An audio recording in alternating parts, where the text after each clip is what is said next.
অধ্যক্ষ পদৰ বাবে হেঁচা অব্যাহত ৰাখিছে আৰু তেলেগু দেশম পাৰ্টিক অধ্যক্ষ পদ দিয়া বিচাৰে জেডিইউৱে অধ্যক্ষ পদ মিত্ৰ দলক নিদিয়ে বিজেপি আৰু বিজেপি অধ্যক্ষ হলে বিজেপি পৰা কোন হ'ব ওম বিৰলা পদৰ অধ্যক্ষ হ'বনে ডি পুৰেন্দ্ৰেশ্বৰীৰ নাম এতিয়া চৰ্চাত চলা পৰিলক্ষিত হৈছে পুৰেন্দ্ৰেশ্বৰী অন্ধ্ৰপ্ৰদেশৰ সাংসদ আৰু মোদীৰ দ্বিতীয় কাৰ্যকালত কেন্দ্ৰীয় মন্ত্ৰী আছিল পুৰেন্দ্ৰেশ্বৰী হৈছে চন্দ্ৰবাবু নাইডুৰ ঘনিষ্ঠ আত্মীয় আৰু এতিয়া লোকসভাৰ অধ্যক্ষ কোন হ'ব তাক লৈ এতিয়া চৰ্চা চলা পৰিলক্ষিত হৈছে ওম বিৰলাই পুনৰ অধ্যক্ষ পদ লাভ কৰিবনে তাক লৈ চৰ্চা চলা পৰিলক্ষিত হৈছে কিন্তু তাৰ মাজতে অন্ধ্ৰপ্ৰদেশৰ সাংসদ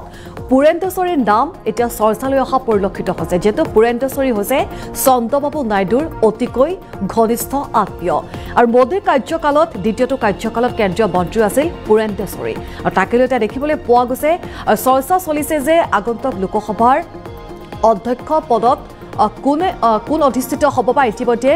তেলেগু দেশম পাৰ্টিয়ে এই সন্দৰ্ভত বিজেপিক হেঁচা প্ৰয়োগ কৰা পৰিলক্ষিত হৈছে এই বতৰত সবিশেষ তথ্যৰ বাবে পোনপটীয়া সম্প্ৰচাৰযোগে সংযোগ স্থাপন কৰিছো আমাৰ এছ'চিয়েট এডিটৰ ভাস্কৰ জ্যোতি বৰা সৈতে ভাস্কৰ জ্যোতি বৰা এই মুহূৰ্তত আপোনাৰ কাষলৈ আহিছো যিহেতু এতিয়া চৰ্চা চলা পৰিলক্ষিত হৈছে যে লোকসভাৰ আগন্তুক অধ্যক্ষ কোন হ'ব ওম বিৰলাই অধ্যক্ষ হৈ থাকিবনে নে যেহেতু বৰ্তমান সময়ত চৰ্চালৈ আহিছে পুৰেন্দ্ৰেশ্বৰীৰ নাম যেহেতু পুৰেন্দ্ৰেশ্বৰী হৈছে চন্দ্ৰবাবু নাইডুৰ আটাইতকৈ অতিকৈ ঘনিষ্ঠ আত্মীয় গতিকে ওম বিৰলা সমান্তৰালভাৱে পুৰেন্দ্ৰেশ্বৰীৰ নামো যেহেতু চৰ্চালৈ আহিছে গতিকে দুয়োগৰাকীৰ মাজত কাক আচলতে অধিষ্ঠিত কৰিব পাৰে অধ্যক্ষ পদত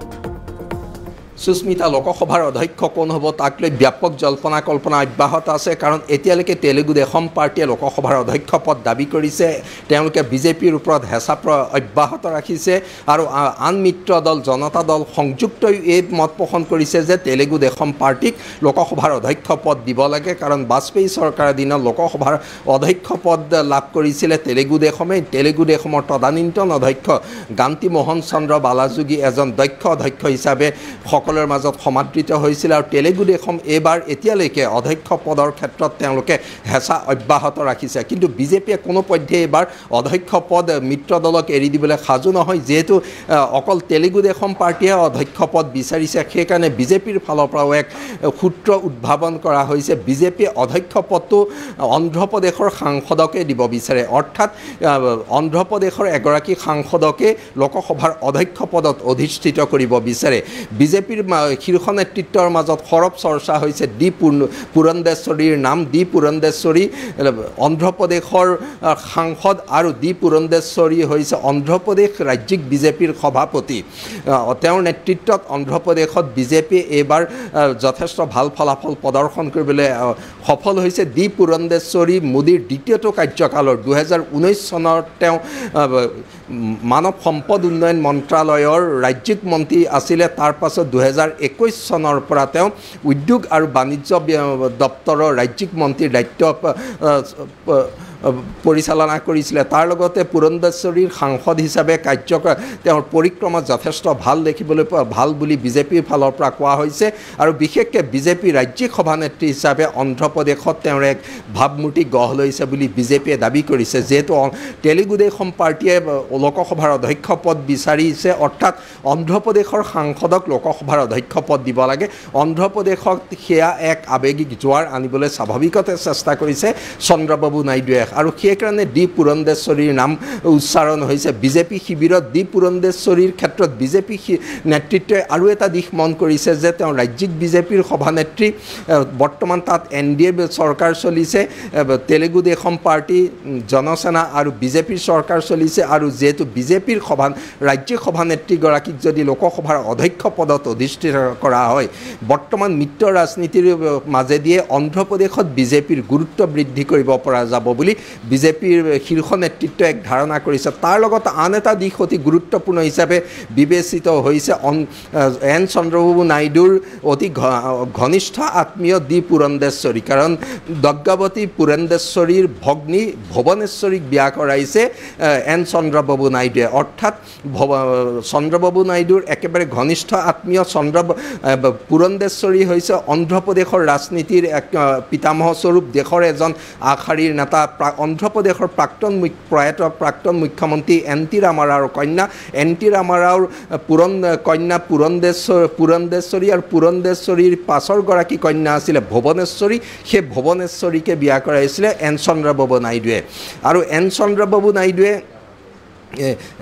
এন চন্দ্ৰবাবু এইখিনিতে উল্লেখযোগ্য যে এন চন্দ্ৰবাবু নাইডুৱে তেওঁৰ শহুৰেকৰ বিৰুদ্ধে বিদ্ৰোহ কৰি পেলাই দলৰ ক্ষমতা দখল কৰিছিলে এন টি ৰামাৰাওক ক্ষমতাচ্যুত কৰি তেওঁ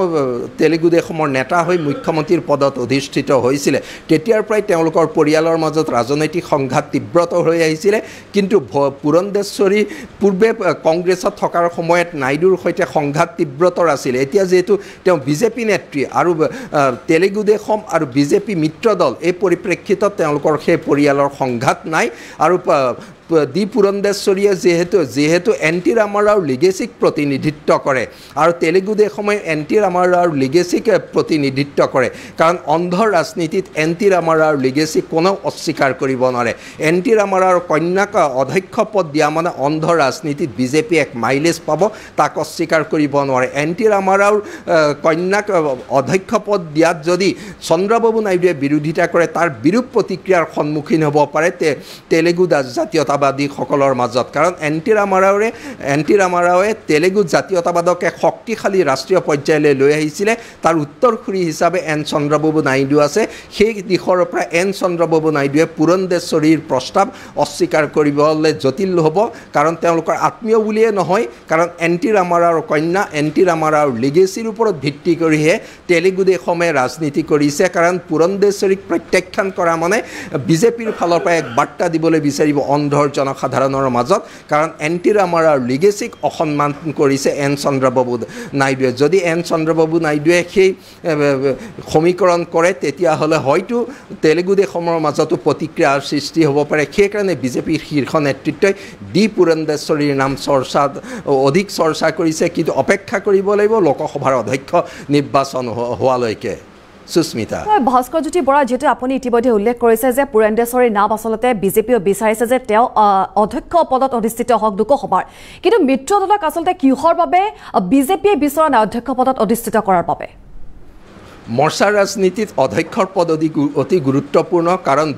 বাজপেয়ী যুগৰ ৰাজনীতি আৰু মোদীৰ যুগৰ ৰাজনীতিৰ আকাশ পাতাল পাৰ্থক্য আছে বৰ্তমান সংখ্যালঘু চৰকাৰ চলাইছে বিজেপিয়ে কাৰণ সংখ্যালঘু চৰকাৰত অধ্যক্ষৰ পদ যদি মিত্ৰ দলৰ হাতলৈ যায় তেতিয়াহ'লে স্বাভাৱিকতে কোনোবা মুহূৰ্তত অস্বস্তিকৰ পৰিস্থিতিৰ সৃষ্টি হ'ব পাৰে কাৰণ